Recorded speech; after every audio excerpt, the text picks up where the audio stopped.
Welcome to another session for the BARC interview.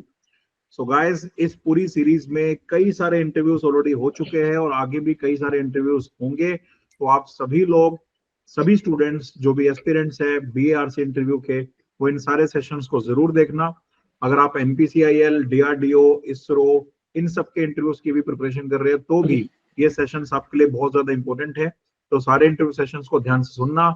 जो भी questions यहाँ पर डिस्कस हो रहे हैं उन सब क्वेश्चंस की आप खुद से भी प्रैक्टिस करना, और उसके अलावा जो भी फीडबैक स्टूडेंट्स को दिया जाता है उन फीडबैक पे भी आप काम करना। तो डेफिनेटली आपको BARC के इंटरव्यू में और बाकी इंटरव्यूज में बहुत ज्यादा हेल्प मिलेगी।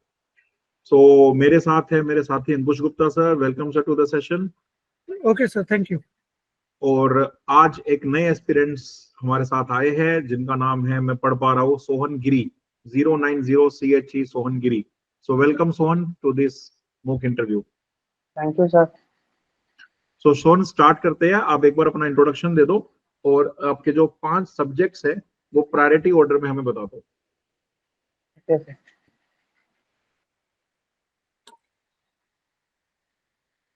सर 4 बता सकते हैं या 5 ही बताना पड़ेगा?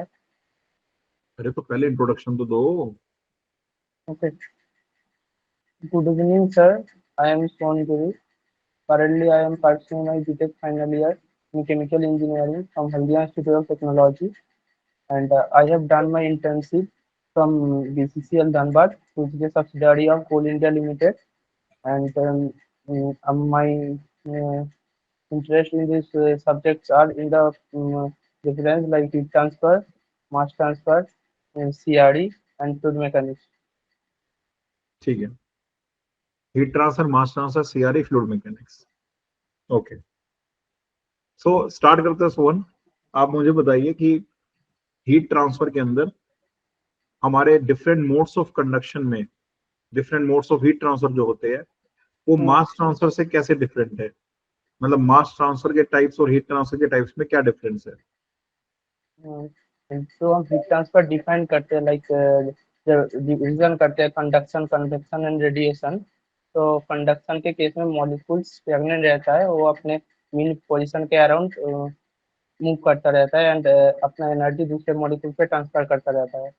यहाँ पे बेसिस है पार्टिकल बेसिस। लेकिन मास ट्रांसफर के केस में मीडियम स्टैग्नेंट रहता है लेकिन पार्टिकल मूव करता है, वहाँ पे स्टैग्नेंट रहता है मीडियम। तो वहाँ पे जो क्लासिफिकेशन रहता है वो उसका बेसिस है मीडियम एंड बल्क। तो दोनों का बेसिक डिफरेंस है। वहाँ पे पार्टिकल स्टैग्नेंट रहता है, यहाँ पे मीडियम स्टैग्नेंट रहता है। और यहाँ पे कंडक्शन मास ट्रांसफर को डिफ्यूजन बोलते हैं। वहाँ पे लाइक इधर से क्योंकि मीडियम स्टैग्नेंट है, वहाँ पे कंडक्शन ट्रांसफर में स्टैग्नेंट रहता है पार्टिकल। तो यहाँ पर जब हम बात करते हैं मोलिकुलर डिफ्यूजन मास ट्रांसफर की, तो molecular diffusion mass transfer conduction heat transfer से कैसे डिफरेंट है? कंडक्शन हीट ट्रांसफर में पार्टिकल स्टैग्नेंट रहता है तो बल्क भी स्टैग्नेंट है, लेकिन मोलिकुलर डिफ्यूजन में बल्क स्टैग्नेंट है, पार्टिकल मूव कर सकता है और पार्टिकल मूव करेगा तो ड्राइविंग फोर्स की वजह से एंड मास ट्रांसफर उसकी वजह से होगा। तो दोनों डिफरेंट है ना, मतलब सेम तो नहीं है? हाँ, बेसिस डिफरेंस है। वहाँ पे बल्क के बेसिस पे डिफाइन करते हैं मास ट्रांसफर को, मीडियम के बेसिस पे, वहाँ पे पार्टिकल के बेसिस पे डिफाइन करते हैं। ठीक ठीक, ओके। तो हीट ट्रांसफर में और मास ट्रांसफर में जो heat transfer mass transfer coefficients होते हैं उनको डिटरमाइन करने के लिए हम क्या करते हैं? लाइक जो मास ट्रांसफर कोफिशिएंट है तो वो डिफाइन होता है कि like all the parameter on the mass transfer flux depends other than the driving force like concentration difference, mole fraction difference. उसके अलावा जो जिस पैरामीटर पे मास ट्रांसफर डिपेंड करता है। मेरा क्वेश्चन क्या था? क्वेश्चन रिपीट करोगे आप? सर, मैंने पूछा क्या था? heat transfer coefficient and mass transfer coefficient, how to determine that how to parameter. Determine ना, मैंने ये तो नहीं पूछा हाउ टू डिफाइन। आप तो डिफाइन कर रहे हो, Yes, sir. डिटरमाइन कैसे करना है? लाइक जो फ्लक्स है तो उसको ड्राइविंग फोर्स से डिवाइड करके हम मास ट्रांसफर कोएफिशिएंट निकाल सकते हैं।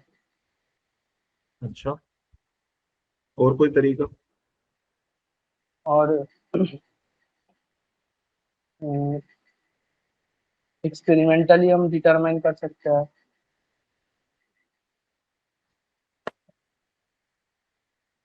मतलब like there are different experiments by which the mass transfer coefficient can be determined.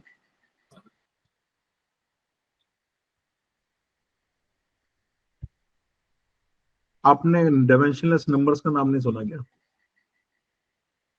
Yes sir. तो उनसे नहीं करते डिटरमाइन?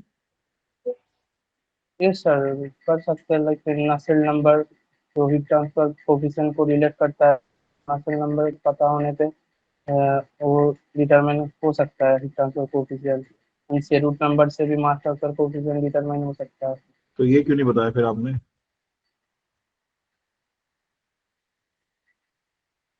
कभी आप कह रहे हो फ्लक्स को ड्राइविंग फोर्स से डिवाइड कर दो, कभी आप कह रहे हो कि एक्सपेरिमेंट कर लो।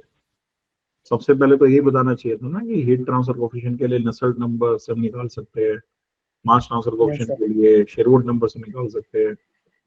Yes sir. ठीक है, कोई कोरिलेशन बता दो नसेल्ट नंबर का with Reynolds number and Prandtl number.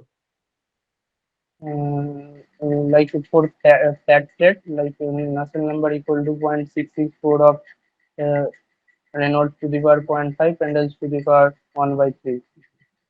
0.664 Reynolds to the power 0.5 Prandtl to the power 1/3, ये बताया आपने। Yes sir.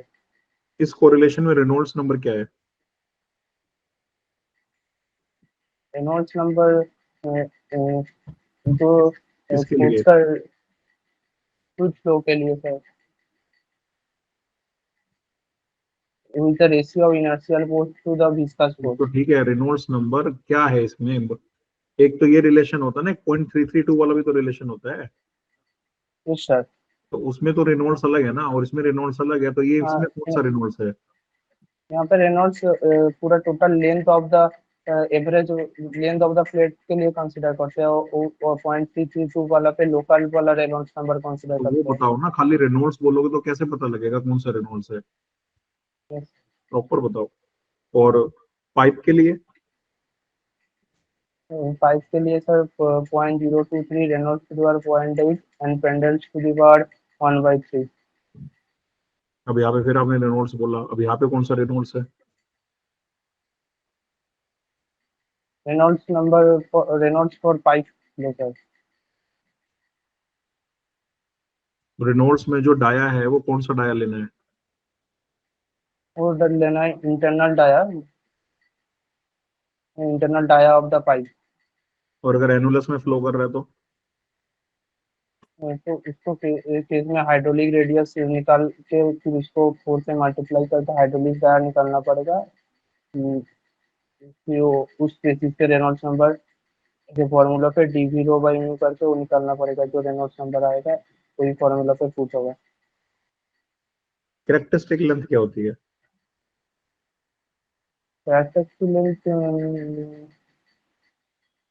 लाइक जो वॉल्यूम है उसको, जो टोटल वॉल्यूम को सरफेस एरिया से डिवाइड करके जो आता है डायमेंशन, उसको कैरेक्टरिस्टिक लेंथ बोलते हैं।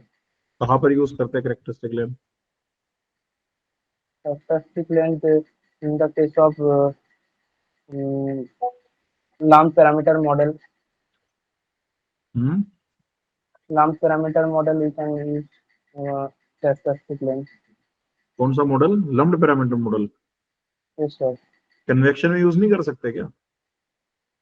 Yes sir. Convection heat transfer में यूज नहीं कर सकते क्या? हाँ सर, जो वहाँ पे जो कैरेक्टरिस्टिक लेंथ रिप्रेजेंट करेगा एरिया को रिप्रेजेंट करेगा, जिसको मतलब एरिया, जिसको स्क्वायर करके हम एरिया निकाल पाएंगे, एंड जिसको क्यूब करके हम वॉल्यूम निकाल पाएंगे। हम्म। ठीक है, ठीक है, ओके। मुझे बताओ कि इवापोरेटर जब हम पढ़ते हैं तो इवापोरेटर हीट ट्रांसफर के अंदर क्यों आता है, मास ट्रांसफर के अंदर क्यों नहीं आता? क्योंकि इवापोरेटर के केस में जो रीजन है मास ट्रांसफर का, तो उसका रीजन, उसका पहला रीजन है क्योंकि हीट ट्रांसफर हो रहा है। तो हम जो स्टीम है, स्टीम को हम as a source of energy use करते हैं। उस एनर्जी को हम जो सॉल्यूट है low concentration to high concentration में बना कन्वर्ट करने के लिए उस एनर्जी को यूज करते हैं।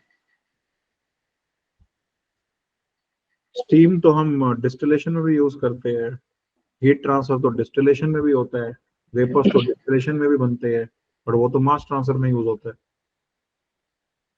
यस सर, लेकिन इस केस में जो हम बस सॉल्यूट को जस्ट वेपोराइज कर रहे हैं, सॉल्यूट को जस्ट वाटर को वेपोराइज करके low concentration to high concentration में कन्वर्ट कर रहे हैं।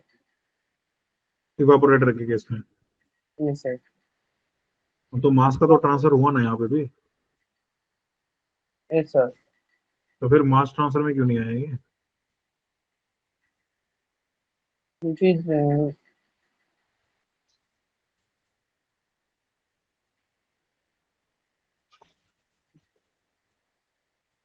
क्योंकि यहाँ पे जो रीजन ऑफ मास ट्रांसफर है वो हीट ट्रांसफर ही है। इसके वजह से हीट ट्रांसफर में पहले आता है, उसके वजह से मास ट्रांसफर हो रहा है। जो ड्राइंग है, ड्राइंग भी हम हीट देने से ही करते हैं, हीट देते हैं तभी ड्राइंग हो पाती है। Yes sir. तो ड्राइंग हीट ट्रांसफर में क्यों नहीं है?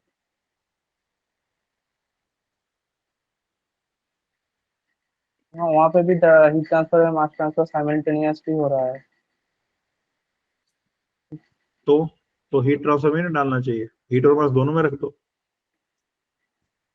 हाँ, लेकिन इसके केस में हमारा एम होता है कि उसका मॉइस्चर कंटेंट को रिमूव करना है, सो दैट जो मॉइस्चर है वो डिह्यूमिडिफाई हो पाए। अच्छा, अंकुश सर कुछ बात करना चाह रहे हो? Yes sir. जी बताइए। हाँ तो सोहन, आपने बोला ड्राइंग में हमारा एम होता है मॉइस्चर रिमूव करना वेट सॉलिड से, तो इवेपोरेटर में भी तो यही रोल होता है, एम होता है, बस वहां पे मॉइस्चर की जगह सॉल्वेंट होता है। वेट सॉलिड्स में क्योंकि वो छोटे कम अमाउंट का में होता है लिक्विड, इसलिए उसे मॉइस्चर बोल देते हैं और कम रिमूव करते हैं। इवेपोरेटर में थोड़ा ज्यादा होता है, इसलिए थोड़ा ज्यादा अमाउंट में रिमूव करते हैं। बस यही तो डिफरेंस है। बट जैसे सर का क्वेश्चन था कि ड्राइंग को हम मास ट्रांसफर में और इवेपोरेटर को हीट ट्रांसफर ऑपरेशन क्यों बोलते हैं, आपने उसका आंसर नहीं बताया अभी तक। अगर आप बताना चाहो तो। अभी सर याद नहीं आ रहा है उसका प्रॉपर रीजन। ओके, आपने किसी मास ट्रांसफर या हीट ट्रांसफर इक्विपमेंट की प्रोसेस डिजाइनिंग पढ़ी है? Yes sir, heat which transfer में heat exchanger, which heat exchanger? Shell and tube heat exchanger. Shell and tube heat exchanger. तो in shell and tube heat exchanger, can you tell me how can we calculate the tube pitch? Yes sir, जो दोनों tube का consecutive tip का centre का जो distance है उसको determine करके हम ट्यूब पिच निकाल सकते हैं। कैसे करेंगे मैथमेटिकली? मैथमेटिकली सर, वो 1.25 times of outer dia of the pipes होता है। तो 1.25 क्यों होता है? उसे 1 या 2, 1.3, 1.1 भी तो बोल सकते थे। यस सर, लेकिन जो हमारा डिजाइन कंडीशन है इस रेंज में डिजाइन प्रेशर कंडीशन ड्रॉप हमने ही और बनाई ना। यस सर, मैं कह रहा हूँ क्या डिजाइन कंडीशन है? like pressure drop, heat transfer coefficient, all these are in desirable parameter range. So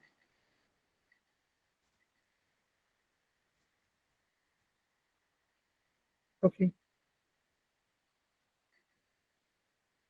अब यहाँ पे कौन सी ट्यूब पिच हमारे लिए बेनिफिशियल होती है और कितने टाइप की होती है, पहले आप ये बताओ और फिर उनके एडवांटेज भी बताओ। स्क्वायर पिच होता है एंड ट्राइंगुलर पिच होता है।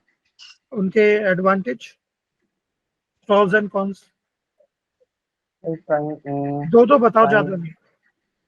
ट्राइंगुलर पिच में हम सेम एरिया पे ज्यादा नंबर ऑफ ट्यूब्स ले सकते हैं, तो in that case area of flow decrease हो जाता है for sell side tube, so that the heat transfer coefficient enhance हो जाता है क्योंकि वेलोसिटी इनहैंस हो जाता है। तो अगर हमारा एम है हीट ट्रांसफर को इंक्रीज करना, तो उसके केस में हम ट्राइंगुलर पिच यूज करना ज़्यादा बेहतर रहेगा। एंड अगर हमारा जो फ्लूइड है, अगर फाउलिंग फ्लूइड है, तो उसके केस में हमारा क्लीनिंग भी एक मेजर पैरामीटर है, तो हमको उसको भी कंसिडर करना पड़ेगा। और इन the case of same side cleaning अच्छा होता है क्योंकि उसके सिमेट्री की वजह से, तो फाउलिंग फ्लूइड के लिए हम सेम स्क्वायर पिच अरेंजमेंट ज़्यादा प्रिफरेबल होगा। ओके सर, आप कंटिन्यू कीजिए सर। ठीक है, तो इसी में थोड़ा आगे बढ़ते हैं।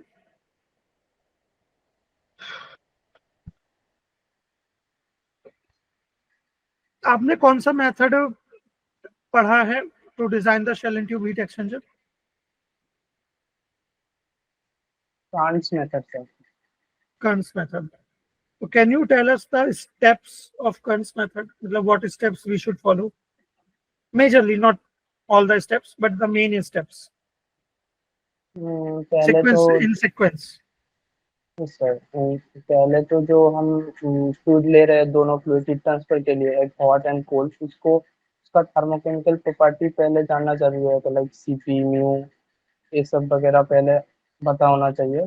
फिर उसके बेसिस पे हमारा जो जो हमारा डिजायर्ड टेम्परेचर है इनलेट और आउटलेट का, वो तो हमको पहले से मालूम है।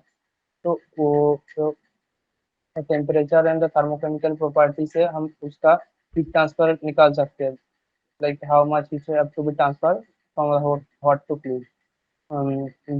After that, we will be calculating number of tubes, and then we will be calculating the number of tubes, uh, the total mass flow rate and the mass flow rate in the each tube.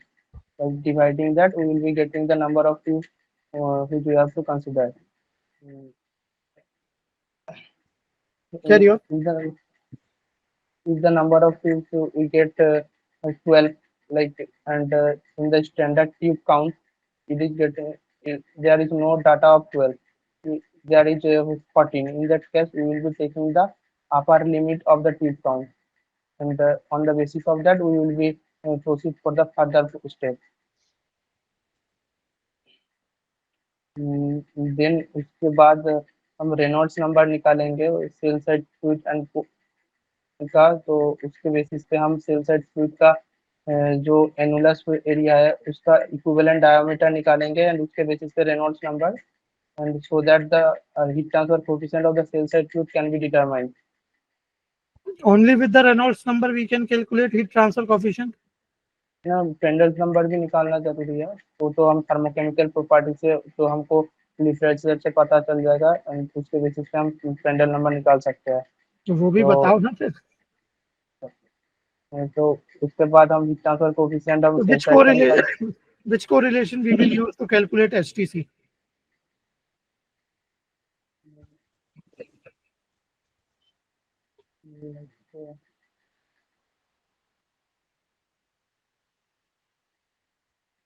Vitas-Vitas correlation.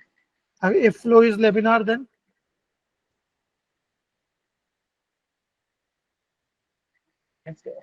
there is another correlation,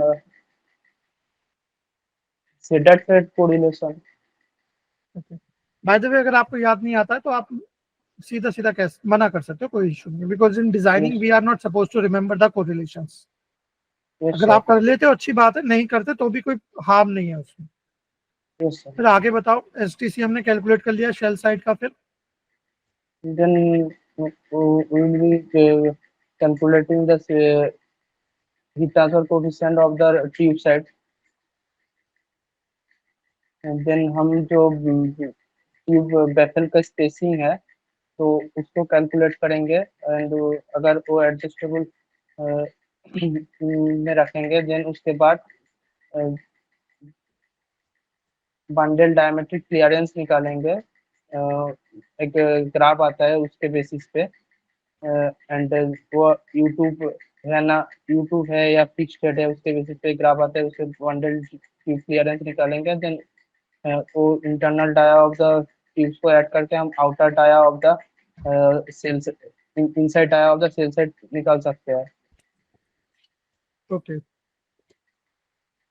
आगे उसके बाद बस हो गया। Then उसके बाद हम check करेंगे कि हमारा जो ऑक्टेन डाटा है, जो हम एज्यूम किए थे overall heat transfer coefficient, and then हम जो निकाले यू कैलकुलेटेड, उसका डेविएशन कितना है। चलो ठीक है, छोड़ो। आपको ये स्लाइड दिख रही है? Yes sir. मुझे एक क्वेश्चन का आंसर दो, ठीक है? मेरे पास एक कंटेनर है like this, in which water is filled.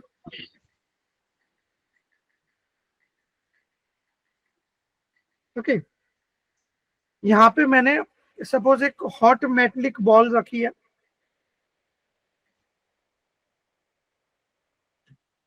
Just below the top surface. ये मेरा सिनेरियो 1 हो गया। And in second scenario I have placed the metal ball just above the bottom surface. ठीक है, यस सर। आप मुझे बस ये बताओ, in which scenario the ball will cool faster?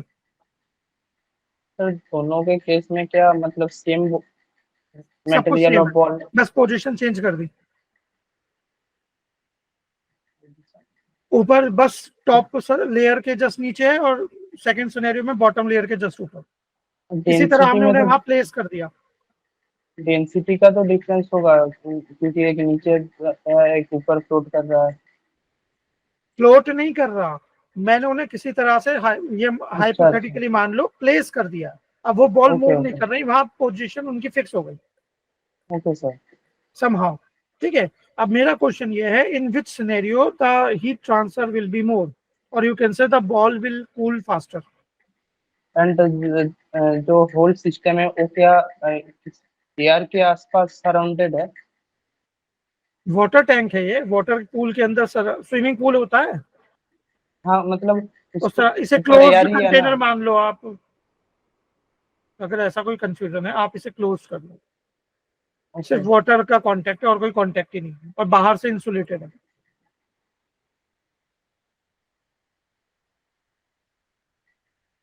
अब बताओ, और कोई सेवा करनी हो तो वो भी बता दो आप। No sir. हाँ, तो in which case the heat transfer will be more?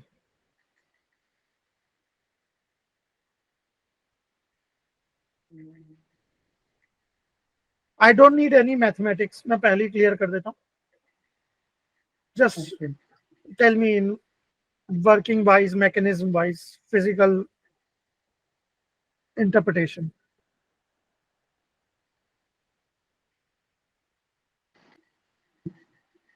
in second case, it will be cold faster. Why? मुझे लग रहा है कि जो नीचे वाला हॉट मेटल बॉल है, तो उसके बाद जो कन्वेक्शन करंट जनरेट होगा ऊपर का सरफेस का, जैसे वाटर या लिक्विड हॉट होगा वो ऊपर चला जाएगा, एंड देन कॉन्सिक्वेंटली जो कोल्ड आएगा वो नीचे आएगा। जैसे कोल्ड फ्लूइड नीचे रहेगा तो ज़्यादा टेम्परेचर डिफरेंस होगा, तो उसके बाद जैसे कूलिंग भी आई थिंक उसके केस में ज़्यादा होगा। और फर्स्ट केस में कन्वेक्शन नहीं होगा? होगा, लेकिन ऊपर का जो है जो ग्रेविटी है तो उसके वजह से हॉट का जो फ्लूइड है ऊपर रहेगा, तो ऊपर अब के तो फ्लूइड मतलब का कन्वेक्टिव टेम्परेचर, करंट नहीं होंगे ना, वही तो मैं पूछ रहा हूँ। सर ऊपर में थोड़ा कम टेम्परेचर डिफरेंस होगा, उसके वजह से नीचे का थोड़ा ज़्यादा कूलिंग हो जाएगा। मतलब सिंपल वर्ड्स यही है, कन्वेक्शन नहीं होगा। Yes sir. तो टेम्परेचर डिफरेंस कहाँ से आ गया, वो तो अलग स्टोरी है। चलो हाँ ठीक है। अब सपोज ऐसा ही सिनेरियो अगर मैं मास ट्रांसफर में करूं और इन्हें मैं मेटल बॉल ना मान के सपोज सॉल्ट बॉल्स मान लूं या सॉल्ट पार्टिकल, तो in which case the mass transfer will be more.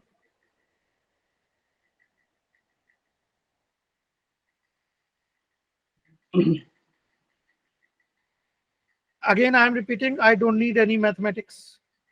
Okay sir, okay sir.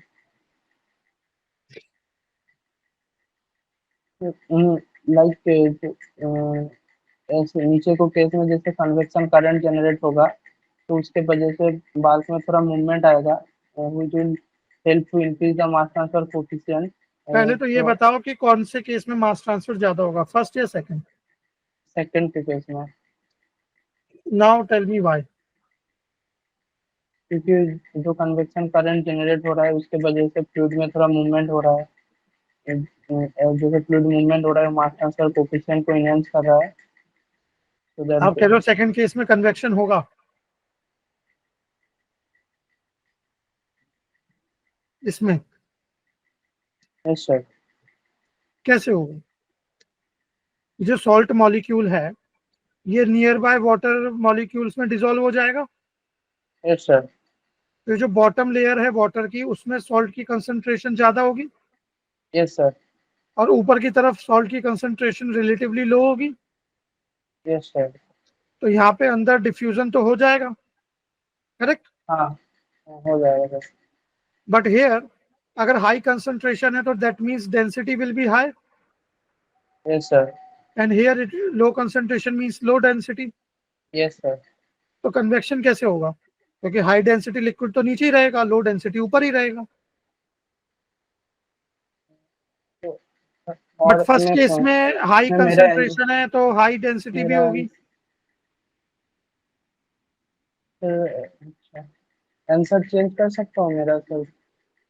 मुझे लग रहा है अभी फर्स्ट केस में ज्यादा रहेगा, क्योंकि इस यस, जो फर्स्ट तो फर्स्ट सिनेरियो में डिफ्यूजन कन्वेक्शन दोनों होंगे। हाँ, क्योंकि उसके केस में ग्रेविटी भी फेवर कर रही होगी, तो कंसंट्रेशन डिफरेंस है।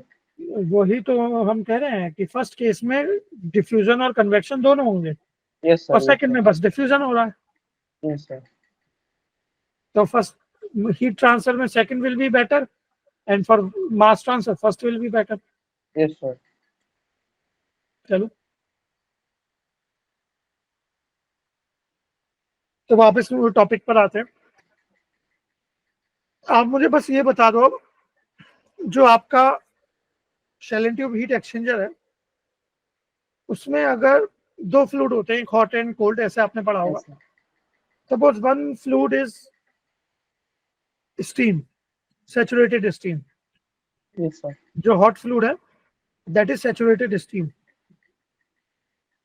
तो उसका इनलेट और आउटलेट टेम्परेचर सेम ही रहेगा। Yes sir. एंड जो कोल्ड फ्लूइड होगा उसका इनलेट और आउटलेट टेम्परेचर डिफरेंट होगा। तो इस केस में डेल्टा टी एल एन कैसे कैलकुलेट करेंगे, L M T D. Delta T L M जैसे जो फॉर्मूला आता है, delta T one minus delta T two by L N delta T one L N delta T two, तो उसके मतलब जो सेम वे में ही करेंगे, कुछ अलग नहीं होगा इसमें। हाँ, क्योंकि डेल्टा टी वन जो होता है, जो सेचुरेटेड वेपर है, उसका inlet temperature and outlet temperature same है, तो उसको उस टी से हॉट फ्लूइड टेम्परेचर से cold fluid inlet temperature minus करके हम डेल्टा टी वन निकाल सकते हैं, and then by the same way delta T two भी निकाल सकते हैं। तो जो एल एम टी डी हम कैलकुलेट करते हैं क्यों करते हैं, हम नॉर्मल अर्थमेटिक मीन या हार्मोनिक मीन या ज्योमेट्रिक मीन या ऐसा कोई दूसरा मीन भी ले सकते थे। Why we take yes sir, log mean. क्योंकि लॉग में के केस में हम पाथ को भी कंसिडर करते हैं, लाइक जैसे फ्लूइड मूव कर रहा है तो उसका टेम्परेचर में भी चेंज आ रहा है, लाइक इनलेट में टेम्परेचर डिफरेंस ज्यादा रहेगा, एंड एंड वो चेंज होता रहता है, जैसे fluid throughout the length pass होता रहता है, वो कांस्टेंट नहीं रहता है। उसके वजह से हमारे हीट ट्रांसफर को जो टेम्परेचर डिफरेंस है थ्रू आउट द पाथ हमको कंसीडर करना पड़ेगा। लॉगरिदमिक मीन से हम थ्रू आउट द पाथ हम निकाल सकते हैं, क्योंकि ऐसे टेम्परेचर वेरी कर रहा है through out the path of the exchanger. तो आपने अपना थर्ड सब्जेक्ट सीआरई बोला था ना? Yes sir. तो आप मुझे ये बता सकते हो लैंग्वेज एड्सॉर्प्शन और फ्रेंडली का एड्सॉर्प्शन आइसोथर्म्स में क्या डिफरेंस है, assumption वाइज?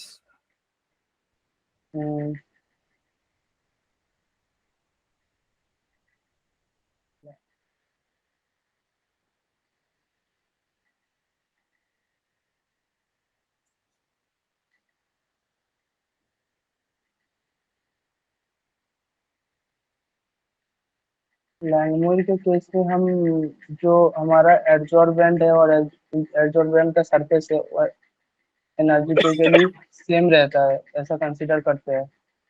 सरफेस सेम रहता है? एनर्जेटिकली सेम रहता है एडजॉर्बेंट का सरफेस। ओके। एंड वो किस केस में? मोनोइड लैंग्वेज के केस में। ओके। एंड वो दोनों ही फिजिकल एडजॉर्प्शन के लिए है। And in the case of language adsorption only one monomolecular adsorption होता है। और फ्रेंडली का एड्सॉर्प्शन आइसोथर्म में जो एनर्जी है वो क्या होती है? वो एडजॉर्बेंट का सरफेस है वो एनर्जेटिकली भी इक्वल हो भी सकता है या नहीं भी हो सकता है। ओके। तो आपने reaction surface reaction catalytic reaction में एले रेडियल मैकेनिज्म पढ़ा है या language हिंशेलवुड mechanism?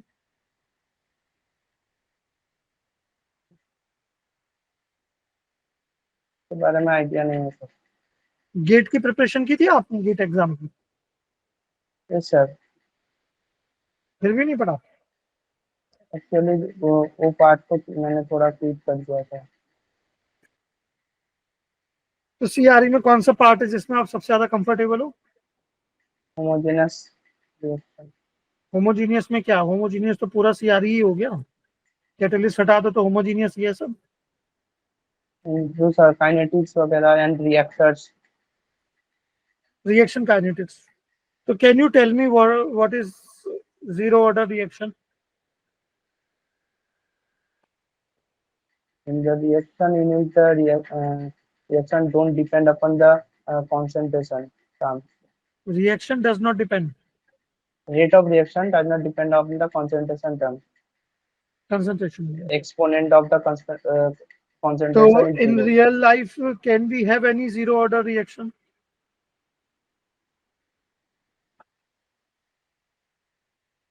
Yes, sir, we can. तो tell me one example of real life example of zero order reaction.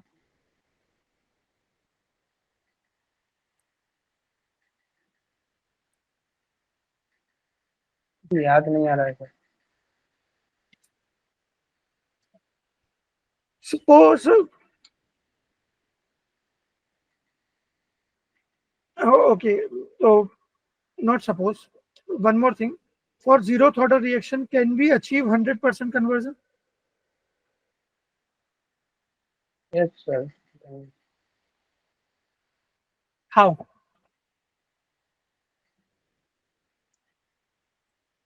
And in how much time?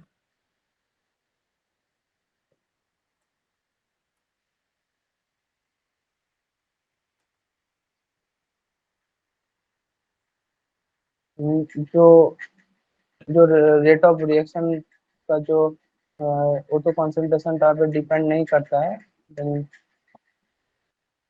CA0 जो initial concentration है and जो final concentration है वो तो जीरो हो जाएगा at the 100% conversion. only the CA0 will be there, and the time required for 100% conversion will be CA0 minus CA0 divided by rate constant. Okay, तो अगर किसी रिएक्शन में पानी पी लो, आप P low Yes. P low.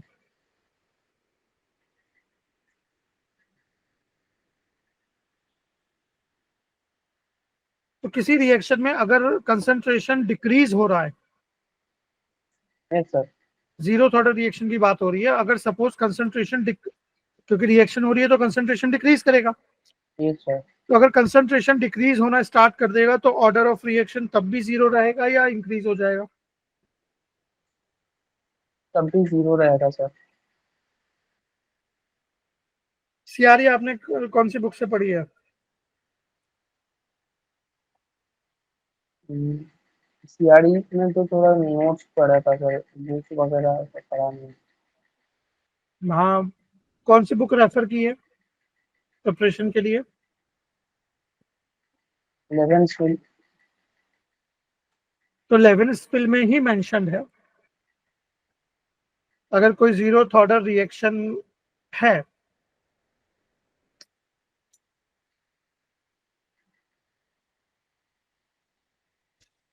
आपको सब कुछ बताना पड़ेगा, मॉक सेशन कम आप डिस्कशन सेशन करवा रहे हो। For zero order reaction rate of reaction is equal to K, ये हमने आपने पढ़ा है, ठीक है। यस सर, तो सपोज मेरे पास कोई केमिकल रिएक्शन हो रही है, A gives P, so in general from power law अगर आपको इसका रेट लिखना है तो इसे आप क्या लिखोगे, are equal to K C A power N, yes sir, correct.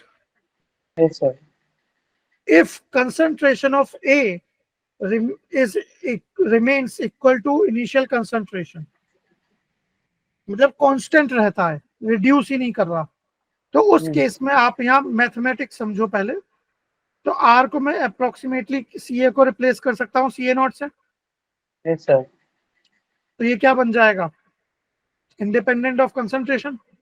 Yes sir, अब यहाँ पे ध्यान से समझना, अगर मेरा सी ए रिड्यूस हो रहा है, मतलब एक लो कंसंट्रेशन वैल्यूज मेरे पास अवेलेबल हैं, तो सी ए की value very very less than C A not हो जाएगी, यस सर, तो उस केस में R will also become a function of C A, yes sir, तो फिर ये जीरो ऑर्डर कहाँ रही?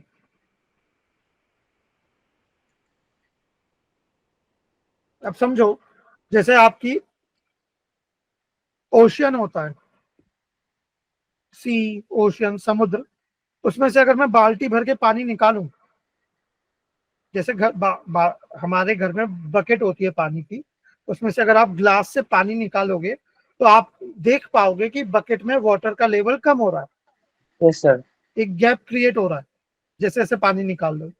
इसी तरह जब ओशियन में सी में से मैं पानी रिमूव करता हूँ, बकेट से करूंगा या पंप से, तो लॉजिकली वहां एक गैप क्रिएट होना चाहिए, यस सर, पर क्या होता है क्रिएट एक्चुअल में?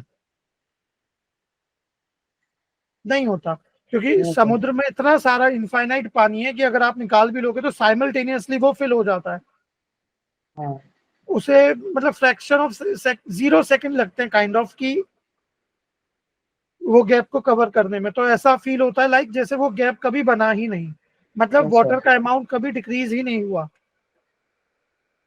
इसी तरह केमिकल रिएक्शंस में जब कंसंट्रेशन किसी रिएक्टेंट की बहुत ज्यादा अथाह अमाउंट में होती है, मतलब कोई अंत नहीं है, तो उस केस में ही वो जीरो ऑर्डर होती है, और जब कंसंट्रेशन रिड्यूस करना स्टार्ट कर देती है तो रेट ऑफ रिएक्शन फिर कांस्टेंट नहीं रह पाता, वो फिर कंसंट्रेशन का फंक्शन बन जाता है, और जैसे ही यस रेट सर, कंसंट्रेशन का फंक्शन बना तो फिर वो जीरो ऑर्डर नहीं रहा, मेरा समझे? इसके इसके केस में जो मतलब जो ऑर्डर बनेगा वो क्या बनेगा? वो डिपेंड करता है रिएक्शन के ऊपर। ओके, तो ये आइडिया है कि एक्चुअल में जीरो ऑर्डर रिएक्शन जनरली नहीं होती, बहुत रेयर है। बाकी मुझे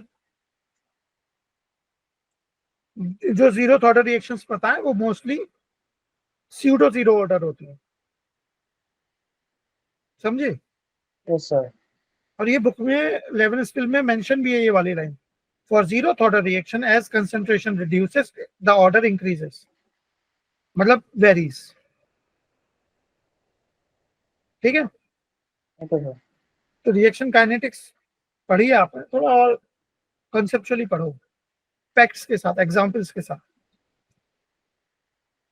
ओके सर। ओके, तो बाकी आपसे और भी क्वेश्चन पूछने हैं सर। आप बिल्कुल सर, सर के बिल्कुल। बाद अगर टाइम हुआ तो then I will discuss the FM also. या श्योर श्योर श्योर श्योर। तो सोहन, थोड़ा सा मास पे आ जाते हैं यार, ठीक है? तो मास के बारे में आप मुझे बता दो कि ड्राइंग और ह्यूमिडिफिकेशन, इन दोनों में क्या डिफरेंस होता है?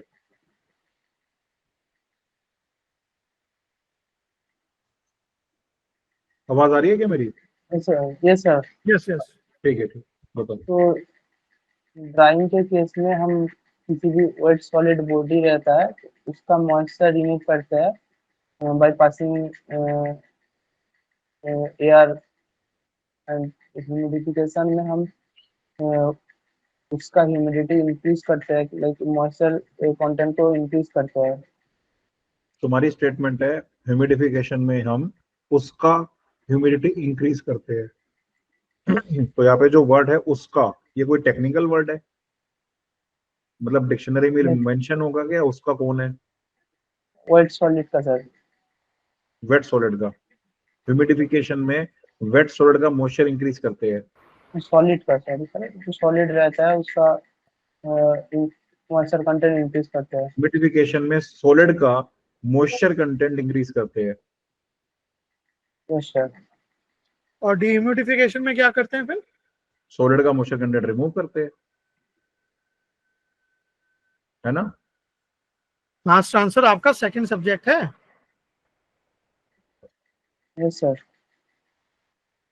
डिह्यूमिडिफिकेशन में सॉलिड का मॉइस्चर कंटेंट रिमूव करते हैं।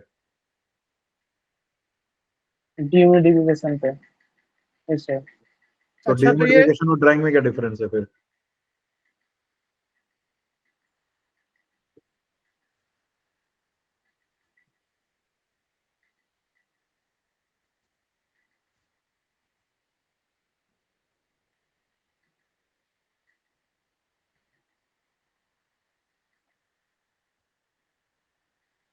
बोलो मैं भाई, क्या मैं पूरा दिन थोड़ी हमारे पास। सर।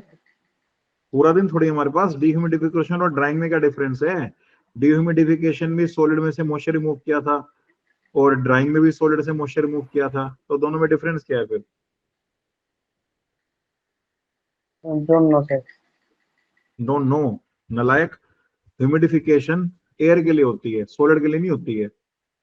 एयर का मॉइस्चर कंटेंट इंक्रीज करते हैं उसमें। सॉलिड का कहां से आ गया सॉलिड? ह्यूमिडिटी का फॉर्मूला क्या था? What is the definition humidity? Mass of the water vapour to the mass of the dry air. Yes sir. तो फिर सॉलिड का कहां से इंक्रीज करोगे तुम मॉइस्चर? कुछ भी बोल रहे हो, सोच समझ के बोलो ना। मैं कोई बहुत मुश्किल क्वेश्चन थोड़ी पूछा है। गलती हो गया सर। मतलब कोई ऐसा क्वेश्चन होता कि तुम नहीं दे पा रहे तो मानता भी हो। ह्यूमिडिफिकेशन को डिफाइन करने के लिए बोला है, तुम बोल रहे हो सॉलिड का मॉइस्चर कंटेंट इंक्रीज करते हैं। व्हाट इज दिस यार? थोड़ा ध्यान से, ठीक है? अच्छे से बोलो, पता है तुम्हें, नॉलेज है तो सोच समझ के बोलो ना। ओके। तो ह्यूमिडिफिकेशन के अंदर कितने टाइप्स की ह्यूमिडिफिकेशन होती है, ह्यूमिडिटी होती है?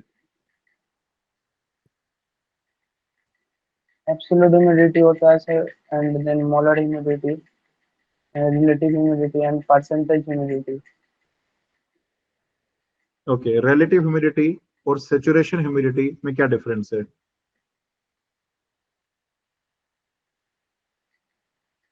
Relative humidity is the ratio of the partial partial pressure of the water in the air water mixture to the ratio of the saturation vapor pressure. Partial vapor pressure and to the partial ratio vapour of pressure. partial pressure exerted by the water vapor in the given water vapor mixture at a given temperature. In the To given the water vapour mixture. then water air mixture, water vapor water air air mixture, mixture, air में water what होता है। water vapor and air mixture, sir. Water vapour and air mixture, अच्छा। To the At a given temperature to the ratio of the vapor pressure at the same temperature. Vapour pressure किसका? Pressure of the water. बोलो ना फिर, vapour pressure of the pure water. Yes, sir. एक बार दोबारा बोलो बिना गलती के। Relative humidity is defined as the partial pressure of the water vapor in the water vapor air mixture at a given temperature to the ratio of vapor pressure of the pure water at the same temperature. अब ये temperature कौन सा है? ऊपर भी same temperature, नीचे भी कौन सा टेम्परेचर? जिस टेम्परेचर पे हम डिफाइन करना चाहते हैं. कोई नाम है इस टेम्परेचर का? वेट बाय ह्यूमिडिफिकेशन में तो टेम्परेचर. टेम्परेचर्स के नाम होते हैं ना, कौन सा टेम्परेचर है ये?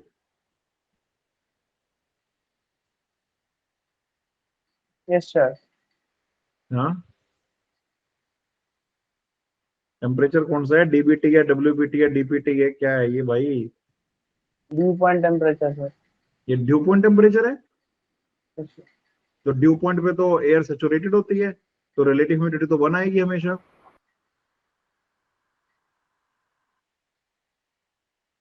आपके सेकंड टाइम पूछने पे उसने ड्यू पॉइंट बताया, फर्स्ट टाइम पूछने पे उसने वेट बल्ब बोला था। वेटेबल बोला था, मैं पहले सर वेट बल्ब बोला था, देन तो आपने ड्यू पॉइंट चेंज क्यों किया फिर? अब फिर से चेंज करना है थर्ड अटेम्प्ट। मुझे लग रहा है कि वेट बल्ब होगा. वेटेबल होगा? वेटेबल भी नहीं होता भाई। तुमने ह्यूमिडिफिकेशन नहीं पढ़ा क्या बिल्कुल भी? पढ़ा था लेकिन इतना अच्छे से नहीं आ रहा है सर. डिस्टिलेशन पढ़ा है ढंग से? ये सर. फ्लडिंग बता दो फिर क्या होती है।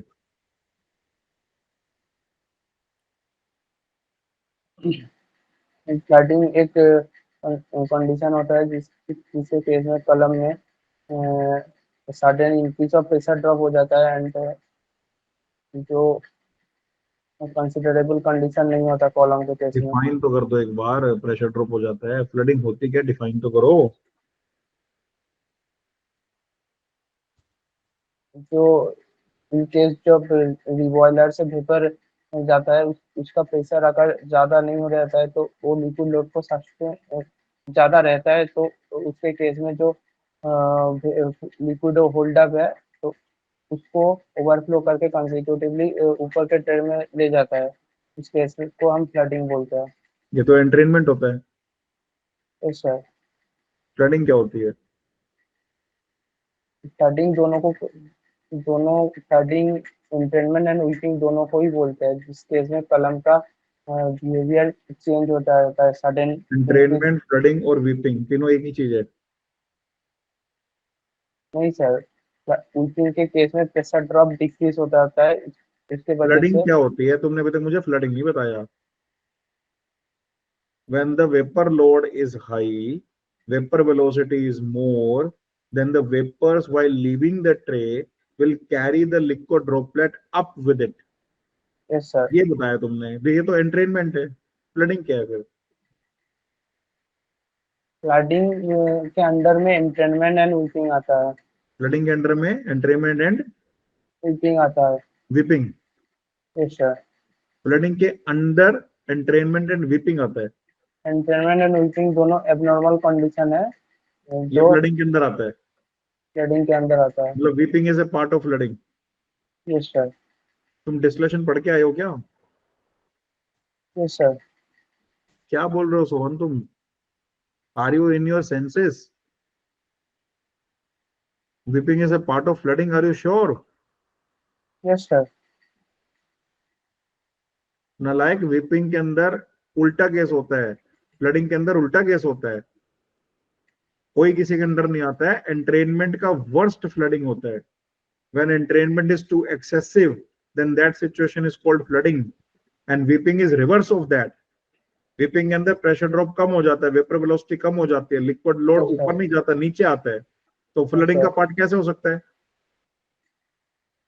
क्या बोल रहे हो? मुझे इसके थोड़ा गलत समझ लिया था वो पढ़ने के टाइम. ऐसा इंटरव्यू दोगे क्या बार्क में?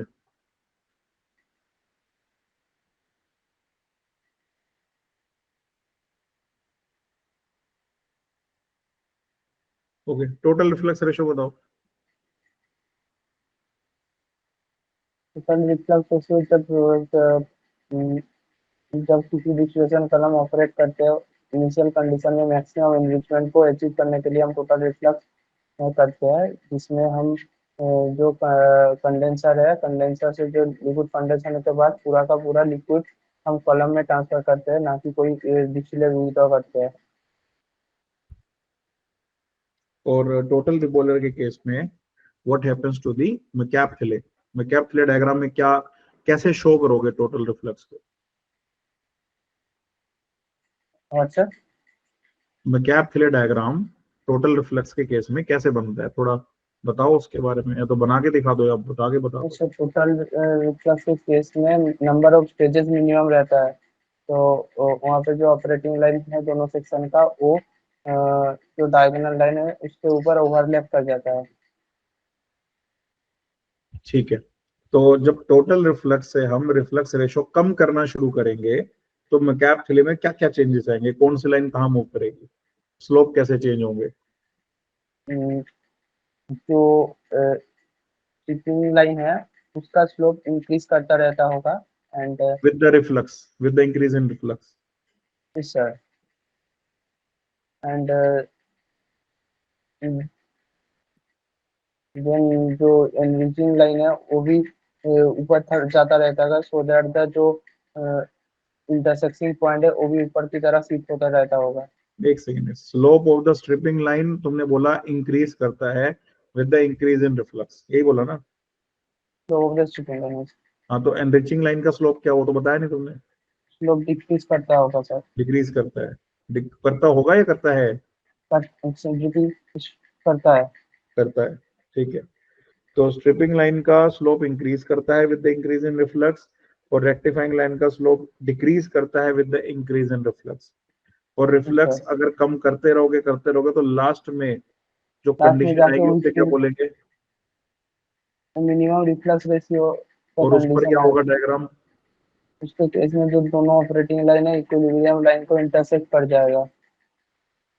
अच्छा, ठीक है, वेरी गुड। और इस केस में नंबर ऑफ ट्रेस में क्या चेंजेस आते हैं from total two minimum? Number of trace in the case of minimum reflux ratio infinite रहता है, क्योंकि उसके केस में मैकॅप-थिले डायग्राम से अगर हम कंसीडर करें जो ट्रेस है वो पिंच पॉइंट मतलब जो इंटरसेक्टिंग पॉइंट है उसको क्रॉस नहीं कर पाएगा, क्योंकि अगर वो उसको क्रॉस कर जाएगा उसका मतलब वाई के मतलब इक्विलिब्रियम को क्रॉस कर जाएगा, जो प्रैक्टिकली पॉसिबल नहीं है। ठीक है, इसकी वजह से तो टोटल रिफ्लक्स पर रन करना चाहिए कि मिनिमम रिफ्लक्स पर रन करना चाहिए? दोनों में ही रन नहीं करना चाहिए, क्योंकि मिनिमम रिफ्लक्स में तो ऐसे भी प्रैक्टिकली फिजिबल नहीं है, and initially in the case of plant जब ऑपरेट होता है तब टोटल रिफ्लक्स हम कर सकते हैं, क्योंकि इनिशियली मैक्सिमम एनरिचमेंट को चेक करना हुआ होता है कि मैक्सिमम एनरिचमेंट आया है या नहीं, एंड जो रिबॉयलर एंड कंडेंसर का जो साइज है वो भी टोटल रिफ्लक्स पे किया जाता है। साइजिंग के लिए भी हम टोटल रिफ्लक्स पे भी रन करते हैं, लेकिन जो प्लांट ऑपरेट करना है वो दोनों को किसी भी केस में ऑपरेट नहीं होता, वो दोनों के बीच में ऑप्टिमम कंसीडर होता है, जो ऑप्टिमम रिफ्लक्स रेशियो कहलाता है। ठीक है, एजियोट्रोप बता दो। जियोट्रॉप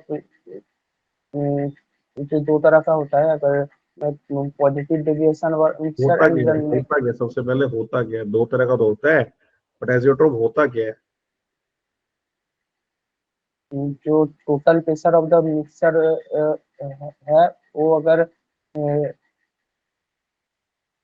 एटमॉस्फेरिक प्रेशर के इक्वल ना हो तो इस केस के जो मिक्सचर एजियोट्रॉपिक बिहेवियर शो करता है। बराबर ना हो तो? इससे ओके, तो ये दो टाइप कौन से है जो तुम बता रहे थे, दो टाइप का होता है? Positive deviation and mixture, and then on is negative deviation mixture. Positive deviation mixture and the negative deviation mixture, ठीक है, Yes, वेरी गुड। ठीक है सर, आप एफएम को ले लो, फिर हम इंटरव्यू पे ओवर रैप अप करेंगे। Okay sir. सोहन एफएम कराया आपने? 5 मिनट्स सर, 5 मिनट्स के अंदर अंदर रैप अप कर। yes sir। तो एफएम में आप मुझे बस ये बता दो एक छोटे से क्वेश्चन का answer, what is capillary action means? Capillary action rise of the fluid to a narrow passage of a tube. Why? क्योंकि इस पे एडहेसिव फोर्स ज्यादा रहता है कोहेसिव फोर्स से, देन इसके केस में फ्लूइड राइज कर जाता है। और अगर फॉल हुआ तो कैपिलरी एक्शन नहीं है? हाँ, कैपिलरी फॉल भी हो सकता है सर। तो एक बार में बताते क्यों नहीं आप? ओके, तो what is the meaning of cohesion and adhesion forces here? Cohesion force means the force between the molecules of the same kind, like जो फ्लूइड मॉलिक्यूल्स है उसके बीच में जो फोर्स लगता है उसको कोहेशन बोलते हैं। एंड जो एडेशन है वो is a force exerted by the fluid and the its other molecule, like जो fluid है एंड उसके सराउंडेड जो ट्यूब्स का सरफेस है उसके बीच में जो फोर्स लग रहा है उसको एडेशन बोलते हैं। ओके, तो यहाँ पे अगर मुझे सपोज सरफेस टेंशन का इफेक्ट चेक करना है in case of distillation column, क्योंकि वहां पे लिक्विड और वेपर दोनों इन्वॉल्व है, तो सरफेस टेंशन का क्या इफेक्ट होगा इन डिस्टिलेशन?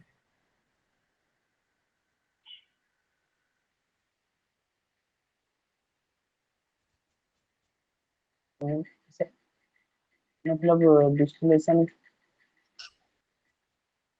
समझ नहीं आ रहा है सर। विस्कोसिटी का क्या इफेक्ट होगा डिस्टिलेशन में? सर विस्कोसिटी ज्यादा रहेगा तो पंपिंग कॉस्ट ऐसे ज्यादा ही हो जाएगा। सरफेस टेंशन का बताना, सरफेस टेंशन का क्या इफेक्ट होगा डिस्टिलेशन में, यही सिंपल क्वेश्चन है।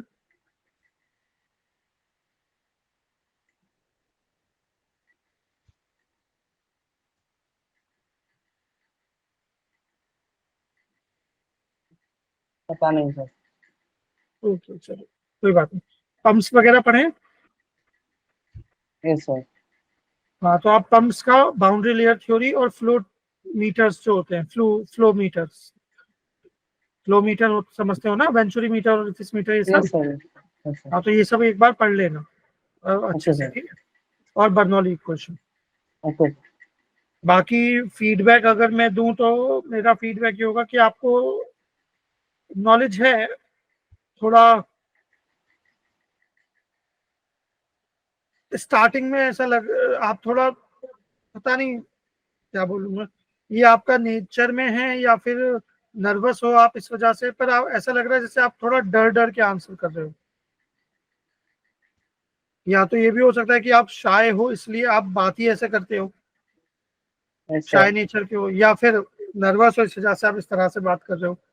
तो थोड़ा आवाज में ना जब आंसर दे रहे हो तो थोड़ी एनर्जी लाओ, ओके ठीक है, सर। क्योंकि ऐसा लगता है जैसे मतलब आप नींद में बात कर रहे हो, इंटरेस्टेड नहीं हो आप आंसर देने में, क्योंकि we know you are interested, but it feels like कि आपके जबरदस्ती कोई आंसर बुलवा रहा है आपसे, कि जबरदस्ती ओके बिठा दिया सर। गन पॉइंट पे कि बोलो भाई, समझ रहे हो?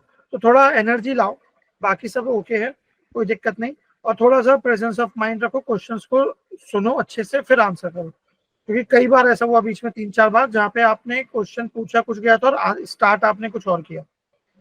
Okay sir. ठीक है, और बस मेरी तरफ से इतना ही फीडबैक है, तो अपना थोड़ा एनर्जी पे फोकस करना, मेंटेन रखना, और आवाज में थोड़ा जोश लाओ, जोश। Okay yes, sir. That is okay the sir. More better word. Okay sir. Okay, तो good luck Sohan sir. Okay sir. Sohan, सबसे पहले बात तो यार, इंटरव्यू ना आपका जब आप देते हो ना, तो सिर्फ मुंह से आवाज नहीं आती, बॉडी से आवाज आनी चाहिए। आपके साथ क्या हो रहा है, आपके ऐसा लग रहा है बस ये लिप्स हिल रहे हैं, लिपसिंग हो रही है, और अंदर से कहीं से कोई साउंड का डिवाइस लगा, वहां से साउंड आ रहा है। उसके अलावा पूरी बॉडी स्टिल बैठी है, हिल ही नहीं पा रही है। I don't know why your body is so still. Body language नहीं है कोई, जो अंकुश सर बात कर रहे थे कि तुमसे जबरदस्ती निकलवाया जा रहा है, ऐसा लग रहा है, वो इसलिए लग रहा है बॉडी नहीं हिल रही तुम्हारी। जब हम बात करते हैं, जब हम बताते हैं चीजों को, तो बॉडी लैंग्वेज के साथ बताना है। कि हाँ sir the total reflux is that, the total reflux नहीं होता है सर, उसमें स्ट्रिपिंग लाइन सर ऊपर जा रही होती है, उसका स्लोप इंक्रीज कर रहा होता है, रेक्टिफाइंग लाइन का स्लोप डिक्रीज करता है, वो भी ऊपर जाती है, करते करते इंटरसेक्ट होती है पॉइंट पे। तो बॉडी लैंग्वेज जब साथ में रहेगी तो उससे क्या होता है, आंसर तो वही है लेकिन कम्युनिकेशन आसान हो जाता है सामने वाले के लिए। Yes sir. क्योंकि कॉन्वर्जेशन जितनी इंटरेस्टिंग होगी, सामने वाला उतना इंटरेस्ट से तुमसे क्वेश्चन पूछेगा, इंटरेस्ट से तुम्हारा आंसर सुनेगा, और अगर इंटरेस्ट रहा तो कॉन्वर्जेशन लंबी चलेगी और सिलेक्शन के चांसेस बन जाएंगे। Okay sir. अगर नीरस कॉन्वर्जेशन नहीं, नीरस मैंने जिसमें रस ना हो किसी भी तरह का, जो बॉडी लैंग्वेज ही नहीं है, बिल्कुल हम बैठे हैं और बस रोबोट की तरह, जस्ट लाइक एआई रोबोट हम बात करें तो वो भी इस तरह से आंसर दे रहे हैं, तो उस केस में क्या होता है कि कॉन्वर्जेशन करने का ही मन नहीं करता। तो हो सकता है कि इंटरव्यूअर सोचे यार पता नहीं तो क्या बोल रहा है, मजा ही नहीं आ रहा है, आंसर ही नहीं दे रहा है, तो कुछ समझ में नहीं आ रहा है, तो उसको निकालते हैं, अगला अगला बुलाते हैं। तो your body language should be कि भाई पूरा बॉडी तुम्हारा इन्वॉल्व हो रहा है। मैं ये नहीं कह रहा ऐसे ऐसे हाथ हिलाओ, बस हल्का हल्का, लेकिन थोड़ा सा हल्का फुल्का हैंड का मूवमेंट, आइस का मूवमेंट, नेक का मूवमेंट, हल्का फुल्का बताते रहो ताकि बॉडी चलती हुई उन्हें दिखाई दे, little okay bit. Sir. Okay, that is very important, the point number 1। The point number 2 कि जब तुम इंटरव्यू में बैठे हो तो from the start till the end you should carry a smile on your face, ठीक है, ताकि सामने वाले को एक पॉजिटिव वाइब आए तुमसे। अब बिल्कुल ठस बिल्कुल ऐसे बैठे हो, यस सर, हाँ सर, ठीक है sir, total reflex sir, drawing में आसो, इट्स नॉट लाइक कि तुम इंटरव्यू में बैठे हो, लग ही नहीं रहा है। इंटरव्यू में जब बैठे हो, have a smile, yes sir, हाँ सर। सर तो ड्राइंग में क्या होता है सर, ड्राइंग में जो मॉइस्चर कंटेंट होता है सर उसे रिमूव करते हैं फ्रॉम द वेट सॉलिड, ठीक है, मॉइस्चर कंटेंट रिमूव करते हैं फ्रॉम द, तो डिफरेंस है, ये सब टूल है कम्युनिकेशन के। तो कम्युनिकेशन को सिर्फ तुम्हें अपना आंसर ही नहीं देना है, कम्युनिकेशन को इंटरेस्टिंग भी बनाना है। मान लो हम अपनी क्लास के अंदर इस तरह से बात करें, इस तरह से कॉन्सेप्ट समझाए जैसे तुम समझा रहे हो, मान लो डीडी न्यूज पे जैसे न्यूज चैनल ब्रॉडकास्ट होते थे वैसे अगर न्यूज चले हमारे लेक्चर, तो कोई देखेगा ही नहीं यार। बट किस तरह 2 घंटे का लेक्चर चला जाता पता नहीं लगता, just because we are making it communicable, ताकि वो चीजें कम्युनिकेट हो पाए, ठीक है। तो आपको Yes, sir. बॉडी लैंग्वेज का यूज करना है, स्माइल रखनी है फेस पे, ठीक है।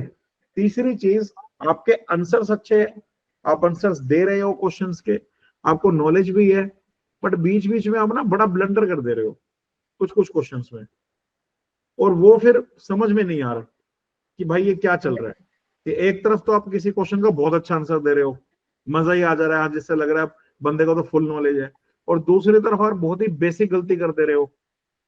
तो या तो इंटरव्यू यहाँ चल रहा है या यहाँ चल रहा है, तो उस चीज को थोड़ा टैकल करो कि अगर तुम आंसर कर रहे हो तो वो सही ना हो तो चलेगा, गलत नहीं होना चाहिए। मान लो पूरी तरह से डेफिनेशन तुम नहीं दे पाए, चलेगा, कोई दिक्कत नहीं है। अब तुमने जब एंट्रेनमेंट डिफाइन किया तो तुमने अपने ही वर्ड्स में डिफाइन किया, मैंने कुछ नहीं बोला, बिल्कुल सही था। तो कैसे तुम बता रहे हो, क्या तुम्हारा वे ऑफ कम्युनिकेशन है, कम बता रहे हो ज्यादा बता रहे हो, चलेगा, बट ब्लंडर्स थोड़ी ना चलेंगे। Whipping is a part of flooding. In the humidification, we add the moisture to the solid. ऐसे ऐसे ब्लंडर्स थोड़ी चलेंगे यार, ये तो बिल्कुल नागवारा है। तो ये ध्यान रखो कि क्वेश्चंस के आंसर अगर नहीं आते हैं तो दैट्स ओके, आते हैं तो उनको देना है, बट देते टाइम ब्लंडर नहीं करना है, कि छोटे छोटे ब्लंडर का ध्यान रखना है। और लेट से कर भी दिया तो इंटरव्यूअर आपको बताएगा कि are you sure about that, तो सोचना भी उसके बारे में। मैंने 2-3 बार आपसे बोला आर यू श्योर कि weeping is a part of learning, तुम कह रहे हो हाँ हाँ हाँ हाँ, ऐसे नहीं होता। तो सोचो उसके बारे में कि पूछ रहा है, हो सकता है तुम्हें बस चेक करने के लिए पूछ रहा हो, बट क्या हो सकता है कि सच में तुमने ब्लंडर किया उस वजह से पूछ रहा हो। तो just give a second thought. तो हम लोगों का एक्सप्रेशन भी देखना। हाँ वही जरूरी है ना, एक्सप्रेशन क्या है, कि या तो शौक वाला एक्सप्रेशन है कि तुमने आंसर ऐसा कर दिया, शौक में आ गए कि क्या बोल रहा है ये, जैसे मैं आया था शौक। जब तुमने वेट बल्ब टेम्परेचर बोला था, और फिर जब तुमने ड्यू पॉइंट बोला सर शॉक में आ गए। तो वो चीज ध्यान रखनी है कि ब्लंडर्स नहीं करने यार, है ना, क्योंकि इतना पढ़ के जा रहे हो, इतनी मेहनत तुमने कर रखी है, परफेक्ट आंसर्स है तुम्हारे, जितने भी क्वेश्चंस पूछे हैं जिनके तुमने दिए हैं, बिल्कुल पिक्चर परफेक्ट आंसर्स तुमने दिए हैं। पॉइंट टू पॉइंट जो आंसर, कोई स्टोरी नहीं, ये एक अच्छी बहुत वो है अच्छी तुम्हारी। बात है। नहीं तो बंदे इधर उधर घुमाते रहते हैं कई स्टूडेंट्स, तुम बिल्कुल पॉइंट टू पॉइंट आंसर कर रहे हो, सही आंसर कर रहे हो, नॉलेज के साथ आंसर कर रहे हो, है ना। तो इसके साथ बस जो जिसके आंसर गलत कर रहे हो, बिल्कुल ही गलत हो, बिल्कुल ही ब्लंडर हो, बेसिक क्वेश्चन के गलत कर रहे हो, बस वो मत करो, ठीक है। Yes sir.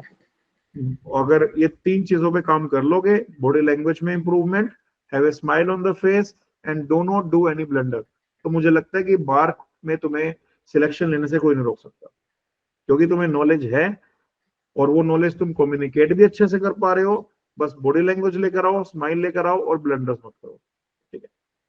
सर एक जो बात पूछना था कि वो वाला जो टेम्परेचर है, वेट बल्ब या ड्यू पॉइंट, ड्राई वो बल्ब। एक बार। Temperature, DBT, dry bulb temperature. Okay sir, okay sir.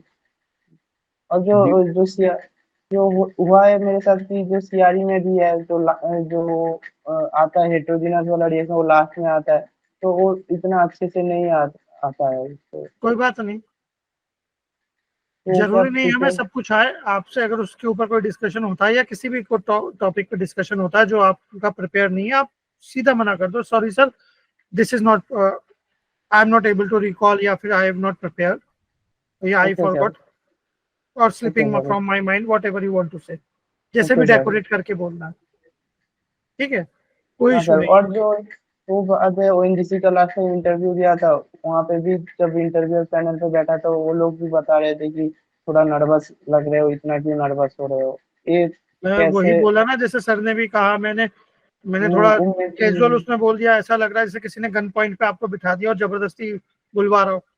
क्या करके इम्प्रूव कर सकते हैं, थोड़ा बता सकते हैं? आप, एक सिंपल सी चीज है, आपका इंटरव्यू कब है बार का? बारका 27 को है सर। अभी 5 दिन है, ठीक है, तो अभी कुछ क्वेश्चंस का आंसर करो अपना मिरर के सामने बैठ के, ओके, अगर मिरर नहीं हो तो फेस कैमरा ऑन करके करो ओके, रिकॉर्डिंग, ओके सर, खुद से क्वेश्चन पूछो, खुद से आंसर करो, ओके सर, और फिर बाद में उस रिकॉर्डिंग को देखो, आपको खुद पता चल जाएगा कि कहाँ गलती हो रही है, ओके सर, आपको कोई और चाहिए ही नहीं।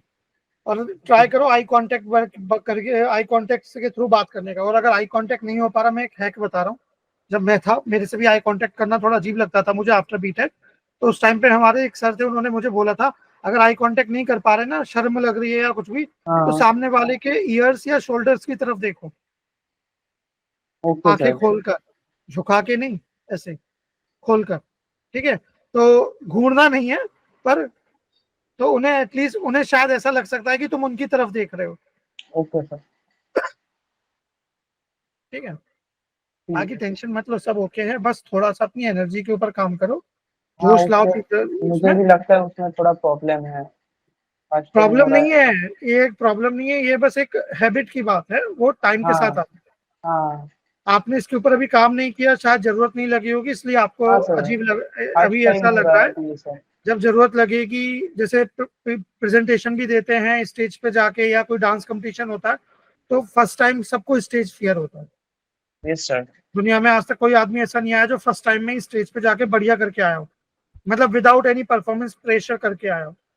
स्टेज फियर सबको होता है, आपके साथ भी हो, जितना ज्यादा प्रैक्टिस करोगे सब सही हो जाएगा। ओके सर, ठीक है, चलो, all the best Sohan. Thank you sir, thank you तो सर।